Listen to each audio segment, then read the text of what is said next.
Hello guys, good morning. So today's editorial is House Ask What's Up. Now this is regarding WhatsApp news. So government overriding of the right to privacy in special circumstances needs parliamentary oversight. Now what is overriding? Government is trying to use its authority to reject somebody else's order or decision. So when you override means you use your power, you use your authority and you try to reject somebody else's decision, okay, or an order. Now in case of WhatsApp, what is being told, this is regarding the news where they are saying we should be able to see who is the originator of a particular message, which is forwarded to so many people. So government of India, per media reports, means as per media reports, will ask WhatsApp to share details of the originator of some deep fakes. Now what are deep fakes? Deep fakes means, suppose if you have seen, guys, a lot of times we see reels, we see news, we see videos, okay, in which what is done is a video in which the face or the body has been digitally changed, okay, so that is fake news basically. So deep fakes is where this spreads false information, okay, they spread false information in which in the video you will see that the body or the image or the face, you can say, is digitally altered of the person, okay, this spread false news about someone or something, right? So some deep fakes of Indian politicians, right? So who is the originator, who is doing this, who is spreading this? So government of India, as per the reports, will ask WhatsApp to share these details. Officials fear circulation of deepfakes can undermine the integrity of the electoral process. Why they are doing this?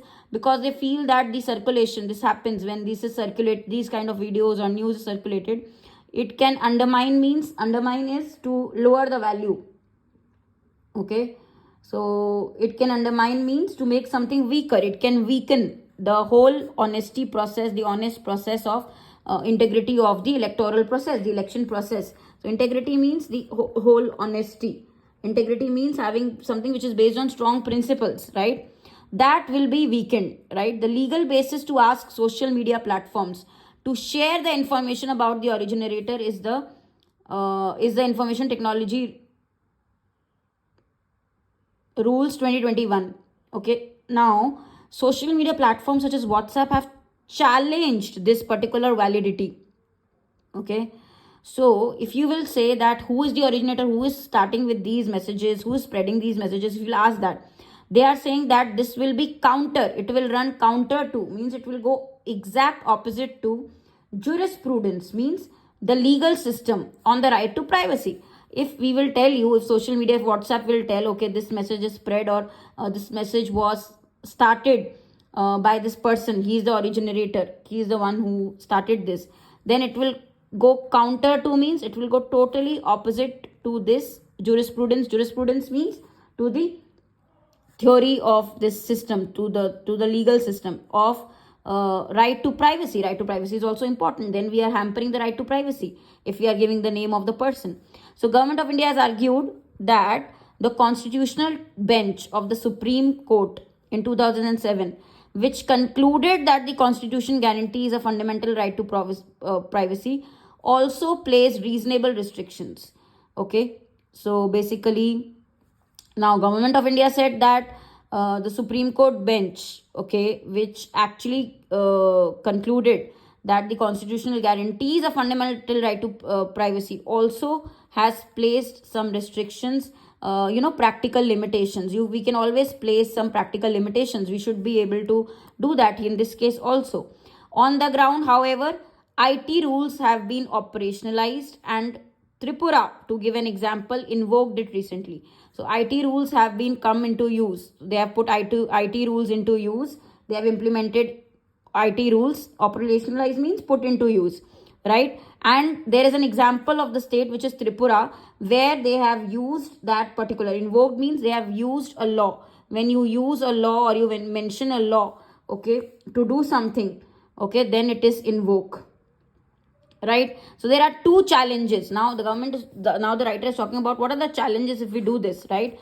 First is technical aspect of making changes to these apps that allow for traceability of the originator. Firstly, technical challenges will be there. We will have to make changes in the application. Then only we will know, or we will be able to trace who is the originator, who started the message.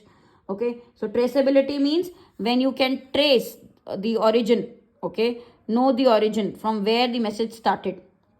Okay, second challenge will be that the question of oversight on governments breaching privacy under some circumstances means, you can say the question of oversight means on governments can do that they can breach, they can actually break our privacy, they can interfere with our normal public's privacy.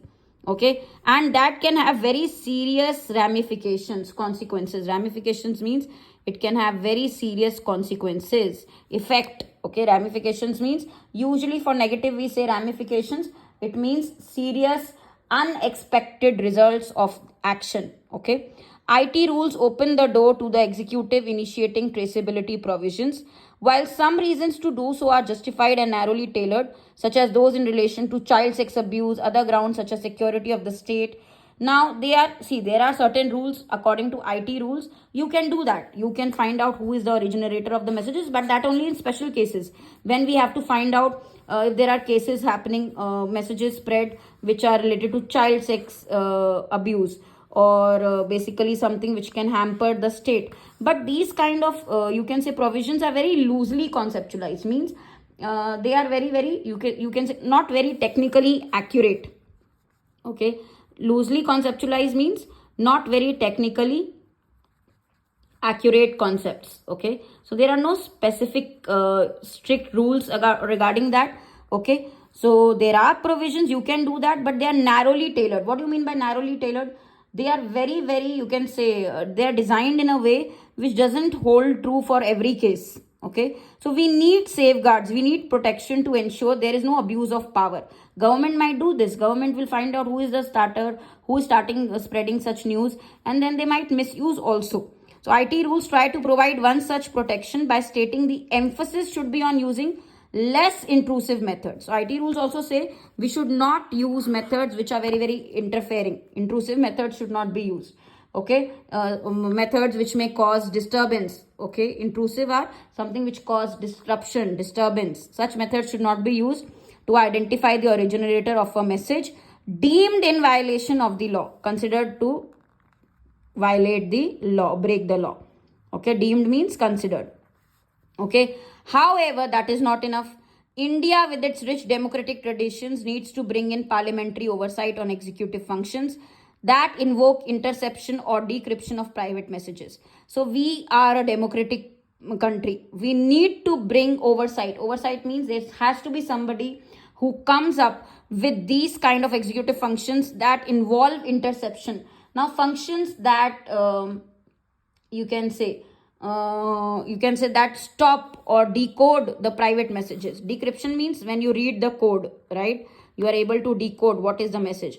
So we should have something in place that will keep a check, right, so that right to privacy is not misused. 2 years back, Congress MP Manish Tiwari introduced a private members bill to provide for parliamentary oversight over intelligence. It is time the wider issue is taken up seriously, as executive powers to set aside fundamental right to privacy need to be counterbalanced. Now you have to check, you have to counterbalance. See the effect of you can say coming up with laws, the executive body which is related to making bills, pass bills, decisions, they should not do something that will hamper our fundamental right, which is right to privacy. So we need something to counterbalance it. When you counterbalance means you create a check, you compensate for something which is coming, right? Indeed means certainly this is the norm in other mature democracies. If you see, talk about India, and if you compare with other mature democracies, this is the case that happens. A strong system, robust means strong, a strong system of checks and balances. We need to create a system where nothing is misused. Okay, there has to be counterbalancing, is very important for a democracy, and IT rules are no exception. Even for IT rules, there has to be check and balances so that they are not misused. Okay, added benefit for Government of India is that it may face few legal challenges on these rules if there is parliamentary oversight. See, if there is parliamentary oversight, if they will keep a check right? Parliamentary oversight means if these guys will in the government, if they keep a check also, parliamentary oversight means they'll keep a check on what government's action also, if they are misusing or not our right, you can say citizens right to privacy, then there should be a check. Okay, that is extremely important. Okay, so here for government of India, they may that is a benefit also, that they will not face much legal challenges. Okay, so the writer is saying that there are challenges. If you will say that we should find out who is the person spreading the messages, then you have to maintain the right to privacy also. And for that, if we come up if we follow new rules or laws also, there are challenges we will face. So very very important topics, guys, in terms of your descriptive English also. So read about it more. I hope something is clear regarding what is the issue and this paragraph, what is it trying to say. Thank you.